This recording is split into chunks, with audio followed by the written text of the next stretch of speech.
Assalamualaikum warahmatullahi wabarakatuh. Nama saya Rizky Noviandi Ramadan.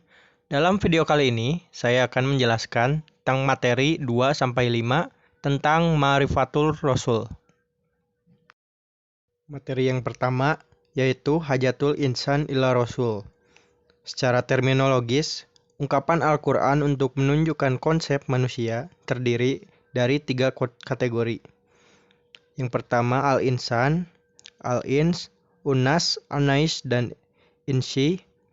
Yang kedua Al-Bashar. Dan yang ketiga Bani Adam atau anak Adam dan Suriyat Adam atau keturunan Adam.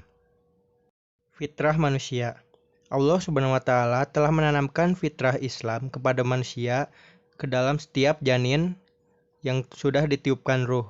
Saat itulah Allah mengambil perjanjian kepada manusia dengan sebuah pertanyaan, "Apakah aku ini Rabb kalian?" Maka semuanya membenarkan dan menjadi saksi. Al-A'raf ayat 172. Karena itulah perbedaan yang berlaku pada manusia ada yang tidak dapat dihilangkan, yaitu yang pertama, keberadaan Sang Pencipta.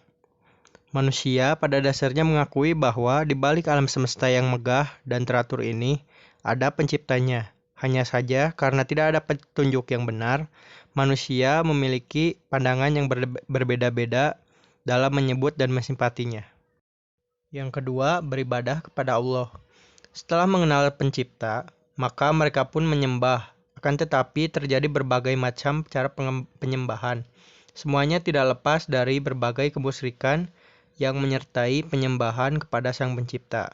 Di antaranya, menyembah dewa-dewi, bintang, arwah, matahari, malaikat, berhala, dan lain-lain. Yang ketiga, hidup yang tertata. Fitrah juga mendorong manusia hidup secara teratur. Manusia hidup secara berkelompok. Mereka menunjuk satu orang sebagai pemimpin mereka. Mereka juga mentaati aturan yang disepakati bersama atau ditentukan oleh sang pemimpin. Hanya saja, karena ketiadaan petunjuk, akhirnya mereka merasa lebih tinggi dibanding yang lainnya, sehingga terjadi penindasan, peperangan, penjajahan, dan perbudakan. Untuk mengatasi masalah tersebut, maka Allah mengirim para rasul untuk memberikan petunjuk kepada umat manusia. Petunjuk itu berupa wahyu yang Allah turunkan kepada para nabi dan rasul, di antaranya berupa syuhuf dan kitab-kitab. Dengan petunjuk itulah manusia dikenal oleh rasul tentang pencipta satu-satunya alam semesta ini, yaitu Allah Subhanahu wa Ta'ala. Para rasul juga memberikan petunjuk tentang aturan-aturan yang seharusnya menjadi pedoman hidup mereka, bukan aturan-aturan yang mereka buat. Pedoman hidup itu seharusnya mampu mengarahkan manusia pada jalan yang lurus, bukan jalan yang menyimpang dan sesat. Pedoman itu adalah Islam. Berkat petunjuk Rasul, manusia mengenal Allah Subhanahu wa Ta'ala dengan benar dan mengikuti pedoman hidup yang sejati. Dengan begitu, manusia akhirnya dapat beribadah kepada Allah dengan ibadah yang benar. Materi yang kedua yaitu Ta'rifur Rasul. Dari segi bahasa, Rasul berasal dari kata Rasala yang berarti mengutus, sedangkan kata Rasul adalah bentuk infinitif dari kata Rasala yang berarti utusan atau seseorang yang diutus. Ada dua kata kunci untuk memahami definisi Rasul, yaitu hamilur risalah, yaitu membawa dan menyampaikan risalah, dan qudwatu fit tatbikir risalah, yaitu menjadi contoh bagi umat manusia dalam melaksanakan ajaran yang dibawanya. Setiap rasul yang diutus oleh Allah Subhanahu wa Ta'ala memiliki ciri-ciri khusus, diantaranya adalah sebagai berikut. Yang pertama, memiliki asyifatul asyiyah, yakni sifat-sifat dasar yang layak baginya. Yang kedua, memiliki al-muzizat, yakni perkara-perkara luar biasa yang dapat dilakukan dengan seizin Allah untuk melemahkan mereka yang menentangnya.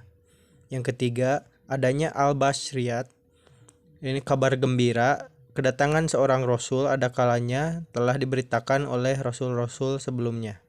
Yang keempat, an-nubuwat, yang disampaikan Setiap rasul senantiasa membawa berita dari Tuhannya melalui wahyu yang berisi ajaran, perintah, larangan atau peristiwa-peristiwa masa lalu dan masa yang akan datang. Yang kelima adalah at-samarat, yaitu hasil dakwah yang dilakukannya. Materi berikutnya yaitu makanatul rasul. Yang pertama, hamba di antara hamba-hamba Allah. Rasul melaksanakan keperluan sebagaimana manusia lainnya melaksanakan keperluannya. Dari keadaan ini dapat disimpulkan bahwa Rasul sebagai manusia dan kita pun sebagai manusia, sehingga apa yang dikerjakan oleh Nabi juga dapat dilaksanakan oleh kita secara baik.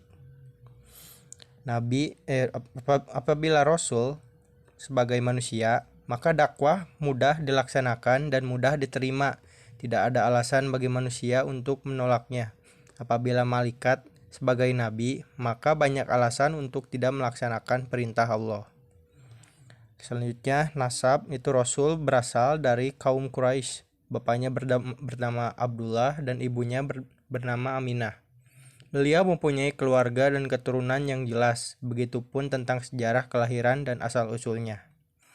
Bentuk fisik Nabi Muhammad Sallallahu Alaihi Wasallam digambarkan banyak oleh hadis seperti rambutnya yang rapih dan selalu disikat atau disisir, badannya yang kuat, tingginya yang sedang, dan sebagainya.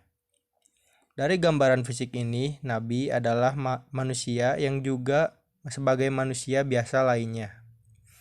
Selanjutnya sirah nabawiyah. Penggambaran Nabi sebagai hamba Allah terdapat di dalam sirah nabawiyah. Penggambaran ini dijadikan sebagai pengajaran, menerangkan sesuatu dan juga dapat sebagai petunjuk bagi kita yang membacanya. Yang kedua, as-sunnah. Dari segi bahasa, sunnah berarti jalan. Maksud sunnah Nabi adalah segala sesuatu yang disebutkan dan diamalkan. Sunnah Nabi bernilai syar'i dan perlu untuk mengikutinya. Sunnah yang demikian dijadikan sebagai teladan dan ikutan. Sesuatu di luar itu boleh dilaksanakan, boleh juga tidak. Ia merupakan sesuatu yang tidak wajib, seperti Nabi biasa menunggang unta, memakai pakaian budaya Arab, perang dengan pedang, dan sebagainya. Perkara ini adalah wasailul hayah, untuk sarana hidup yang bisa berubah dan tidak mesti mengikutinya. Selanjutnya, fikul akham atau fikih hukum.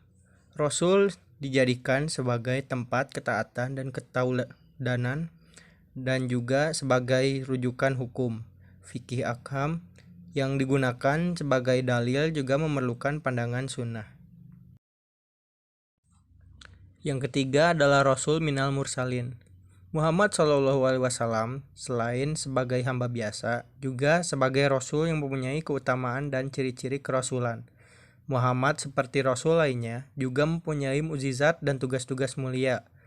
Walau bagaimanapun, Rasul juga seperti manusia yang akan meninggal pada saatnya. Tugas-tugas Rasul adalah sebagai berikut, antara lain A. Menyampaikan risalah. Peranan Rasul yang utama adalah menyampaikan risalah Tuhan, karena inilah yang membedakan dengan manusia biasa. Rasul membawa manusia untuk mengabdi kepada Allah yang satu, yaitu Allah SWT. Yang kedua, adaul amanah. Rasul telah menunaikan amanahnya sebagai Rasul, yaitu menyampaikan risalah kepada manusia. Bukti bahwa Rasul telah menunaikan amanah ini adalah pengikut-pengikutnya yang setia dan menyebarkan dakwah kepada manusia. Yang ketiga, immatul umat. Nabi Muhammad SAW sebagai Rasul juga sebagai imam yang bertanggung jawab atas umatnya. Yang keempat, dakwah nabawiyah. Al-Quran dan juga sirah banyak menjelaskan tentang dakwah Nabi. Sekian penjelasan dari saya. Assalamualaikum warahmatullahi wabarakatuh.